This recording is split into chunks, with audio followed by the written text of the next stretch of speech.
పలు నేరాలకు చోరీలకు పాల్పడుతున్న అంతర్రాష్ట్ర ముఠాను తూర్పుగోదావరి జిల్లా పోలీసులు అరెస్టు చేశారు. వారి నుంచి 22 లక్షల రూపాయల చోరీ సొత్తును స్వాధీనం చేసుకున్నారు. జిల్లా పోలీస్ కార్యాలయంలో ఏర్పాటు చేసిన విలేకరుల సమావేశంలో ఎస్పీ రవి ప్రకాష్ వివరాలను వెల్లడించారు. విజయవాడకు చెందిన ఓదూరు ఉదయ్ శంకర్ అలియాస్ నాని 10వ తరగతి వరకు చదివాడు. చిన్ననాటి నుంచి చోరీలకు అలవాటు పడ్డాడు. 1992 నుంచి నేరాలు చేయడం ప్రారంభించాడు. నల్గొండ, గుంటూరు, చిత్తూరు, విశాఖ, తిరుపతి తదితర ప్రాంతాల్లో చోరీలకు పాల్పడ్డాడు. బెయిల్పై విడుదలై తిరిగి చోరీలే చేస్తుండగా కాకినాడ ఇండస్ట్రియల్ ఏరియాలో అతనిని పోలీసులు అదుపులోకి తీసుకున్నారు. Sarpavaram police station NHO Ratnaraju ఆధ్వర్యంలో అతనిని అరెస్ట్ చేసి 486 గ్రాముల బంగారు, 18 కేజీల వెండి వస్తువులు స్వాధీనం చేసుకున్నారు. మరో కేసులో కాకినాడ ఆర్టీఓ ఆఫీస్ సమీపానికి చెందిన జోగా దుర్గా ప్రసాద్, పిఠాపురానికి చెందిన వరసాల మాధవరావులను సర్పవరం, ఇంద్రపాలెం పోలీస్ స్టేషన్ పరిధిలో అరెస్ట్ చేశారు. వారి నుంచి సుమారు 1.60 లక్షల విలువ చేసే 60 గ్రాముల బంగారు, 120 గ్రాముల వెండి ఆభరణాలను స్వాధీనం చేసుకున్నారు.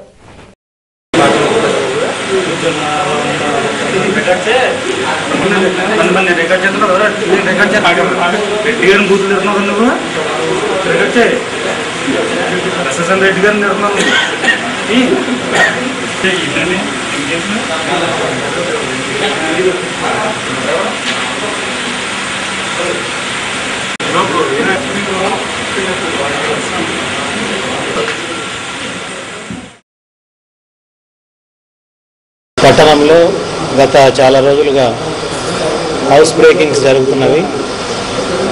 ఈ దొంగతనాలు సింగిల్ అఫెండర్ చేస్తున్నట్టు మాకు సమాచారం వచ్చింది. సో అన్నీ ఒకే తరహాలో.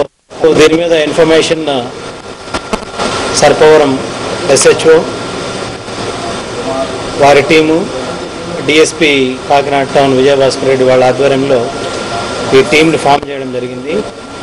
ఈ టీంని ఫామ్ చేసి కొంచెం మాకున్న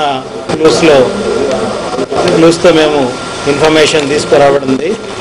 ఆ ఇన్ఫర్మేషన్తో ఒక ముద్దాయిని పట్టుకోవడం జరిగింది. ఇతన్ని పట్టుకొని ఇంట్రాగేట్ చేసిన తర్వాత కొన్ని ఆశ్చర్యకరమైన నిజాలు తెలిసాయి. ఇతను ఓదూరు ఉదయ్ శంకర్, ఇక్కడ ఫస్ట్ ఉన్న అతను ఓదూరు ఉదయ్ శంకర్, అతని పేరు అలియాస్ నాని. ఇతను ఏజ్ 32 ఇయర్స్. ఇతను విజయవాడకు సంబంధించిన వ్యక్తి, పూర్ణానందంపేట విజయవాడకు సంబంధించిన వ్యక్తి. ఇతను దాదాపు 1999 నుంచి నేరాలు చేయడం మొదలుపెట్టాడు. 99లో ఫస్ట్ విజయవాడ 5th టౌన్లో నేరం చేసి అక్కడ దొరికి మళ్ళీ జైలుకి వెళ్ళొచ్చాడు.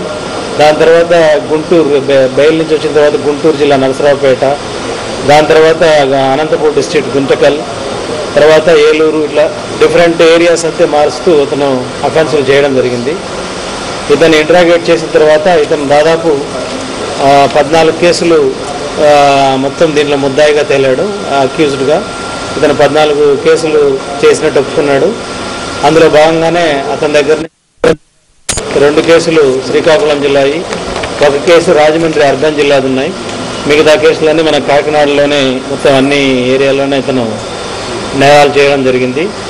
ఇతని దగ్గర నుంచి దాదాపు 20 లక్షల విలువ గల 486 గ్రామ్స్ ఆఫ్ బంగారము మరియు 18.5 కేజెస్ గోల్డ్ వస్తువు, 18.5 కేజెస్ సిల్వర్ వస్తువులు మేము స్వాధీనపరచుకోవడం జరిగింది. ఈ ముద్దాయిని ఇప్పుడు ఇతన్ని రికవరీ చేసి ఇతన్ని రిమాండ్కి పంపించడం జరుగుతుంది.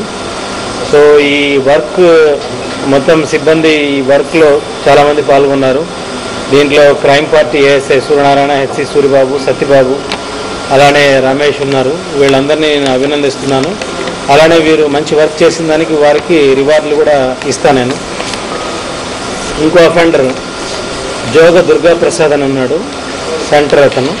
ఈ జోగ దుర్గా ప్రసాద్ కూడా ఈ రాత్రిపూట నేరాలు చేసే అతను, ఇంటి దొంగతనాలు చేస్తాడు.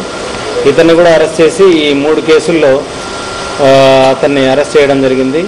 ఇతని దగ్గర కూడా 1,60,000 విలువ చేసే 60 గ్రాముల బంగారు, 120 గ్రాముల వెండి కూడా స్వాధీనం చేసుకోబడింది. తర్వాత వరసాల మాధవరావు అనేసి ఇతని రిసీవరు. మొత్తం అన్ని ఎవరైతే దొంగతనం చేసుకున్న చోరీ సొత్తును ఇతన్ని కొని ఇతన్ని డిస్పోజ్ చేస్తూ ఉంటాడు. సో ఫస్ట్ విధంగా ఈ ఓదూరి ఉదయ్ శంకర్ ఉదయం పూట రక్కీ చేసుకొని ఎక్కడైనా ఇల్లు తాళాలు వేస్తున్నాయా, ఆ చుట్టుపక్కల అతను 2-3 రోజులు రాలేదని నిర్ధారించుకున్న తర్వాత అతను మొత్తం వాళ్ళ ఇంప్లిమెంట్స్ తీసుకొని హెచ్బి ఇంప్లిమెంట్స్ తీసుకొని అక్కడికి వెళ్ళి నేరాలు చేసి ఈ బూటీతో ఇతను వెళ్ళిపోయేవాడు. సో ఈరోజు 14 కేసుల్లో ఇతన్ని అరెస్ట్ చేసి అతని దగ్గర చోరీ సొత్తు రికవరీ